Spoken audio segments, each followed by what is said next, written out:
They prepare a foam-lined cradle to support the boat for the move to the team's restoration lab. But the wooden hull is stuck to the tomb floor. It'll require surgical precision using scalpels to free it. From the tomb to the restoration lab, we are talking about perhaps 40 meters. But today is very windy, which is very, very aggressive. We could not see. The ancient boats are extremely fragile.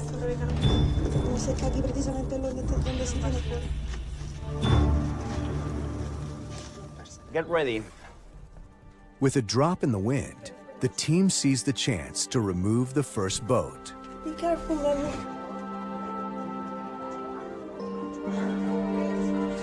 Cuidado con la parte de atrás.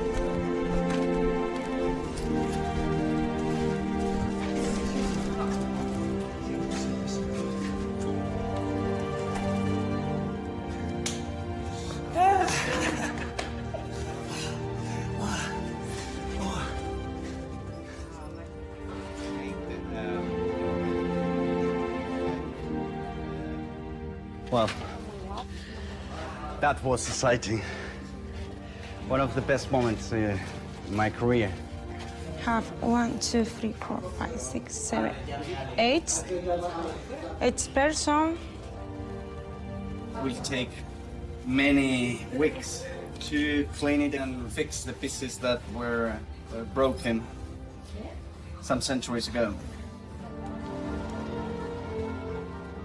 While the team gets to work on the boat, Alejandro can finally open the coffin to see who and what is inside.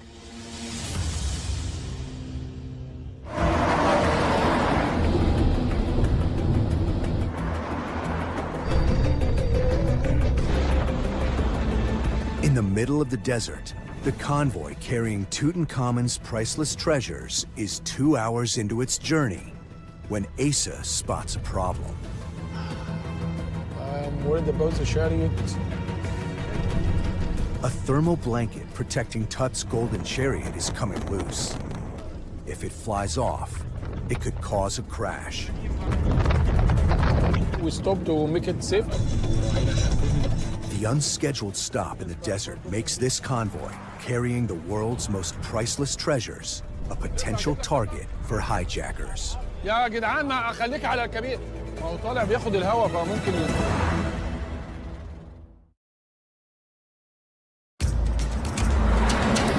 Asa and his team are unable to secure the loose thermal covering protecting Tut's chariot.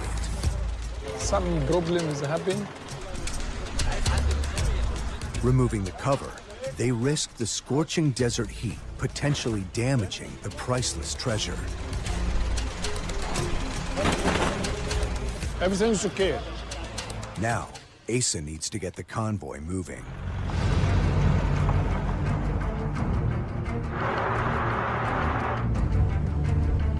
We hope to arrive to Cairo safely.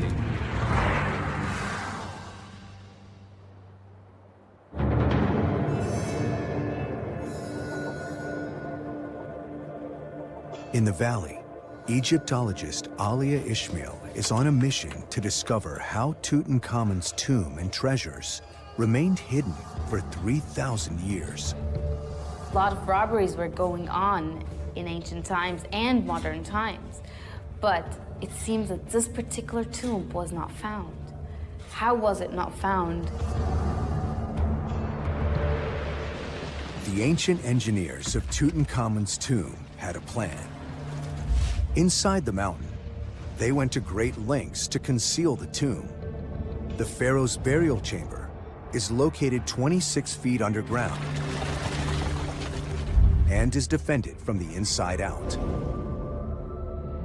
Engineers constructed a wall to block off the burial chamber. They filled the corridor leading to the king with tons of rubble before sealing a final doorway and covering Tutankhamun's tomb with a vast amount of boulders under earth, standard tomb protection of the day. But when Carter discovered this tomb, it had more material on top than any other in the valley. This may explain how it remained undiscovered for over 3,000 years. But how did this extra rock and debris get here? Alia joins German geologist Martin Ziegler to investigate. If you want to understand the evolution of the Valley of the Kings, you need to also understand the evolution of the rock. Martin thinks there could be clues in the rocks at the entrance to a nearby tomb. Just at the entrance of it, the slab is just hanging above. A rock basically could fall out of the cliff. Egypt is hit with dozens of earthquakes each year. So Martin's installed a seismometer to measure any vibrations that could trigger rockfalls. With this one, we calculated to be away about 600 to 700 kilometers from the Valley of the Kings. What if an earthquake were to happen like much closer to the Valley of the Kings? How would it affect it? A very big earthquake could destabilize some rock portions. So when you look in the history of recorded earthquakes, the historic timescales, let's say the thousands of years, we have some records of earthquakes of that type of magnitude. So could rockfalls caused by earthquakes 3,000 years ago account for the extra tons of rock that covered the entrance to Tutankhamun's tomb? From the geological past and the historic point of view, we could have rock falls or rock slides that are triggered by earthquakes, covering tombs. But there are no cliffs directly above Tutankhamun's tomb. So it wouldn't have been hit by a direct rockfall. How did so much extra material travel down the valley and completely cover the entrance to the tomb?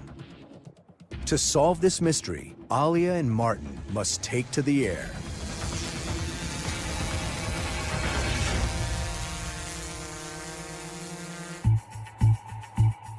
Deep in the eastern desert, Thomas and John are looking for evidence of the miners who produced the gold for Tutankhamun's treasures. They're trying to find a route of ancient wells that the gold miners would have followed as they traveled to the mines. It's like looking for a needle in a haystack. But I'm losing a few kidneys. 70 miles from the last ancient well, Thomas and John head into the unknown. With their GPS broken down, they now risk getting completely lost.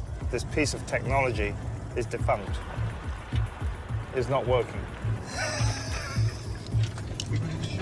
Your pin is literally on the right side, so we're now at the back end. So you need to turn around. But after 2 days of searching, John thinks they may have finally found something. What's that over there? At the base of that mountain there. So we've found it. It may look like scattered stones and debris, but to Thomas's expert eye, he can see the outline of ancient buildings. We have the huts where the people were living and where they were working. Yeah, we definitely have here the evidence Thomas. where, I mean, people have been working here, and we see, yeah, there are even more over there. As they get closer, John spots the tools the ancient miners would have used to extract gold from the rocks. Oh. Yeah, that's the grinding stone. That's a pounder. Yeah, that's a pounder, yeah, exactly. That's what they would break yeah, they will the quartz with. Yeah. It's the remains of an ancient gold mining camp. I mean, how many people are we talking? 20, 30? Yeah, maybe there were like families living here. Thomas has studied ancient mining techniques for years, but seeing this evidence firsthand brings home the hardship the miners endured. You start from a piece of quartz like this and you want to make powder out of it, so you need to crush it. You have to imagine how much pain it takes just to break a single piece of quartz, doing that like all day long in the sun, pounding and pounding and grinding and grinding and doing that for years.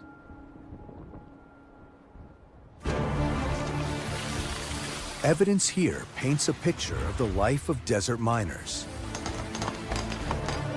They cut shafts stretching up to 32 feet deep into the stone in search of precious seams of quartz rock that contained gold. Crushing the quartz was a massive undertaking, Mining experts have calculated that a team of 20 people would take a week to process enough stone to make just a spoonful of gold. That's heavy. Seriously? Sadly, there is very little evidence left of these ancient mines, but these settlements provide new insight into the communities that lived such hard lives processing the gold. We have all the material they were using. For sure that they were working here to extract and process the gold to send it to the Valley of the Kings. We found it. We found it.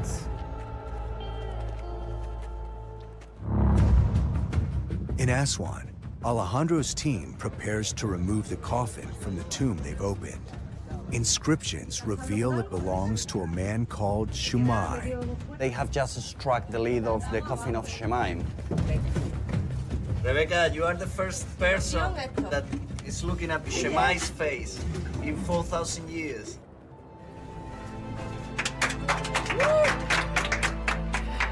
Muy bien, coño.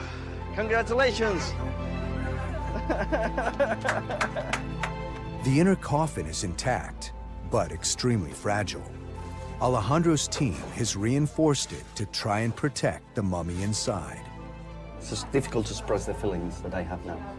It's a special moment because I'm studying this family. It's almost my second family.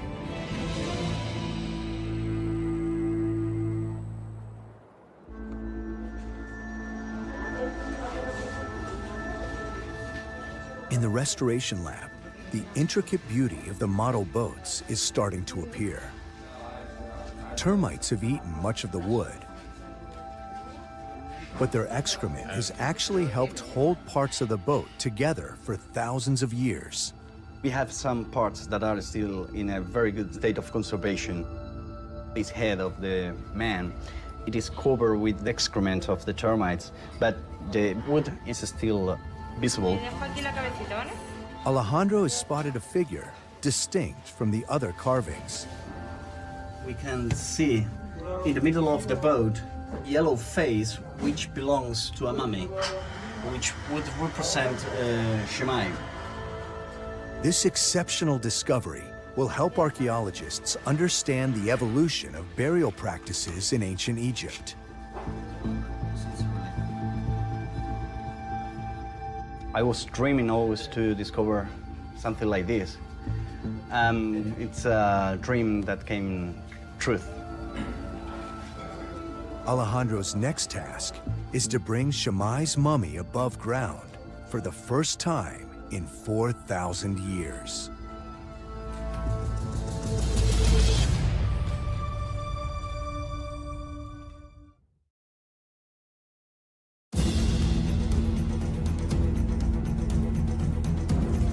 In the Valley of the Kings, Alia and Martin look for clues to explain why Tutankhamun's tomb remained hidden for so long.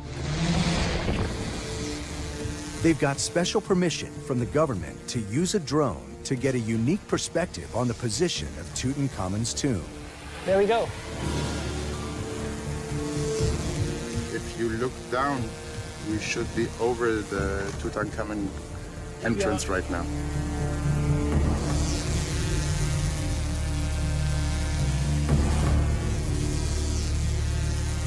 Now we can see the cliffs in the back.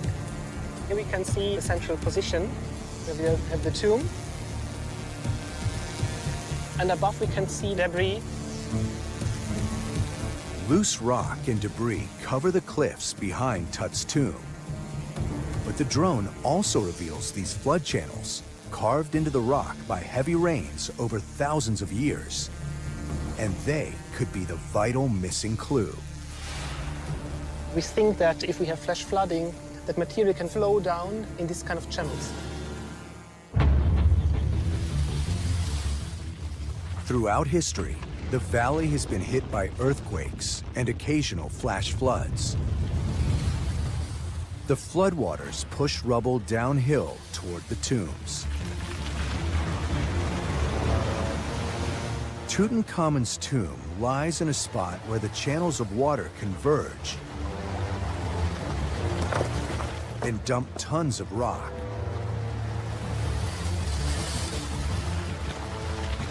This, combined with stone chippings from a tomb built above, buried the entrance deeper and kept it hidden for over 3,000 years. It's very exciting for me as an Egyptologist to see Tutankhamun's tomb from up here and see how it fits within the valley. It is the prime location. It is the one that was most protected. He got the most sheltered tomb of all. Tutankhamun was a boy king who played a minor role in Egypt's history. But because his tomb remained hidden for thousands of years, his treasure was kept safe from robbers and made him the legend we know today.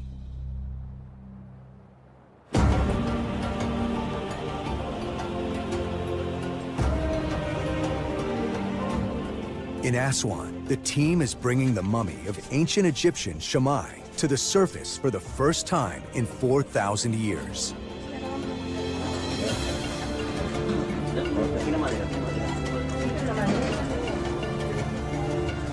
This is the culmination of 10 years of fieldwork for Alejandro and an incredible opportunity to learn more about Shammai.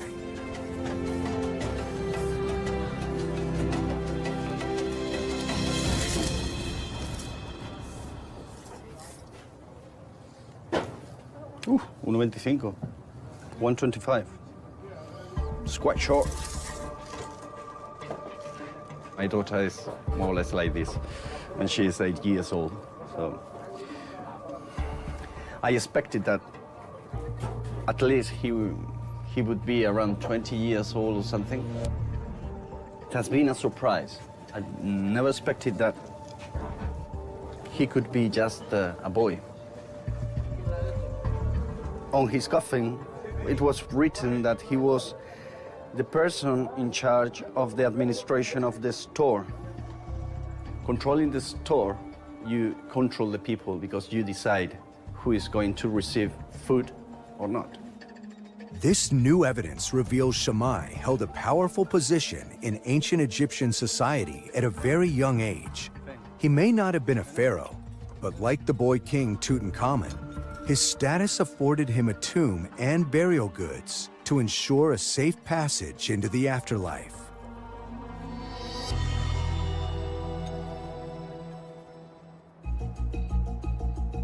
It's taken 12 hours, but finally, Asa and his convoy of Tutankhamun's treasures arrive in the city.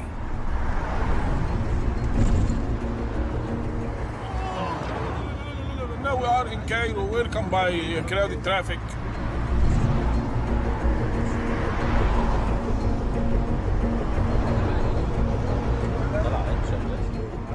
Very, very, very exciting. We wait for this moment. Tarek Tofik, the museum director, is anxious to get everything safely inside.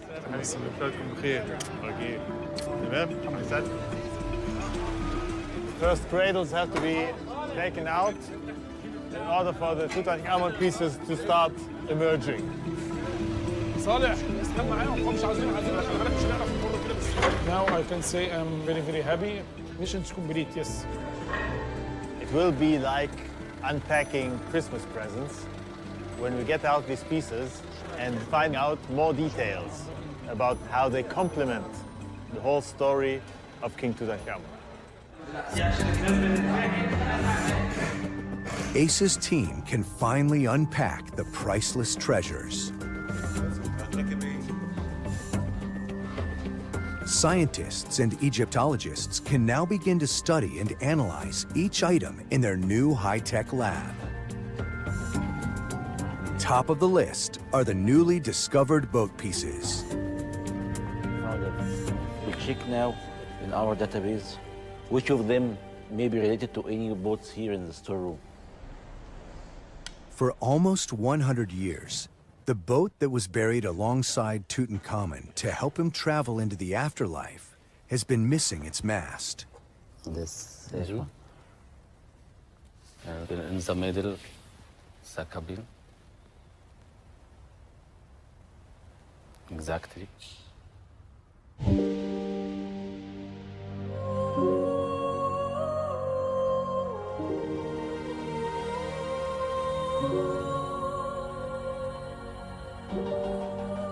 It's very beautiful.